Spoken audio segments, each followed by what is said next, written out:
next look is really exciting for us, I think. Multi-texture. Again, on one head, it's the bobby pin set. It's a zigzag set. Using a multitude of products, already working on top of what she already has. The freeze and shine is going to be my working tool. So let me get started. All right. So I've already sectioned off from the high point of the head, just behind the ears. And I went ahead and just put in a low ponytail, making sure that her head was straight down when I put it in that elastic band. As you can see, that's so clean. And then going ahead and raising her head up.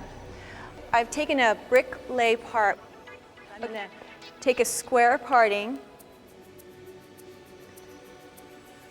Going ahead and just combing that down, keeping it nice and clean. And Robert's going to give me just a little spray. And I'm going to go ahead and use a hairpin. And the length of pins that you're going to use, they come in small and large, of course. We're going to go ahead and just use the large one. If she had shorter hair, though, you could go ahead and use the smaller one. I'm going to go ahead and lock it in. I think that's a pretty key point. Wherever you want it to start, of course, is where the bobby pin would be sitting on top of. So I'm going to go ahead and just take that strand of hair. I'm going to go ahead and just figure it 8 throughout the bobby pin, in, through, back inside, in, through, and go ahead and just scrunch it down so you get a good tension there. Back through and back inside. Back through and back inside. So once you have done it a few times, you can do it pretty quickly. I think in the salon, this is a great way just to change texture in the hair. You don't have to do it all over the head shape. You can just do it in the back or the front, really wherever it pertains to you. But it's such a fun, fresh look. So you're using what are you locking it in here with? I'm gonna go ahead and just use a small rubber band, and really I'm just looking to hit the ends. I'm gonna continue the same technique all throughout both sides of the head, using the freeze and shine as my tool, and then after I'm completely finished setting it, I'm gonna go through and hit each one with a flat iron. So the kind of finishing touch, Pamela, because this is kind of the aha, the key, that little sizzle again.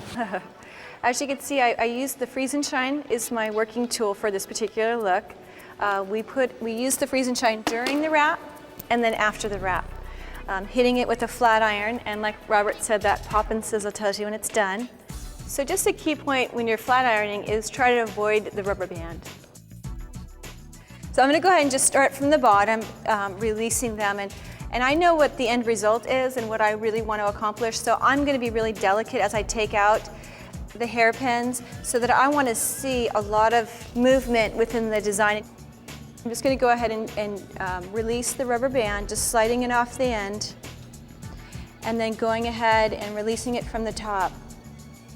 So I've got a grip of the top, and now I'm just going to go ahead and just slide that down, making sure, of course, that it's comfortable for the client. And then just working that through. So the covered band is still at the end, so I'm just going to go ahead and work that off. But for this look, I really want to see that separation, so I don't really want to interfere so much with it for this particular look. So looking at the texture, you guys, it is amazing on its own, okay? Just working with that. There's so many variations to it. I'm going to go ahead and use a little bit more of the Slick Works. Just emulsifying it through and working it through the hair, just to add a little bit more shine and texture to it. So I'm going to go ahead and just take it right through here. I'm going to drape it around the covered band. It's going to take a little bit of a twist here, take it over the top and underneath. I'm going to go ahead and just take a bobby pin. We come in through and then lock it back inside. I'm going to go ahead and just back comb the back, because we have the smooth texture here. We've been talking about difference of textures all day, but I love the rough texture in the back with the straight, slick waterfall effect to the ponytail. So just working it through. Let me just take a quick look. So this is totally cool. I love the street, and then I love the reality. That the combination is, I think, really where it's at right now.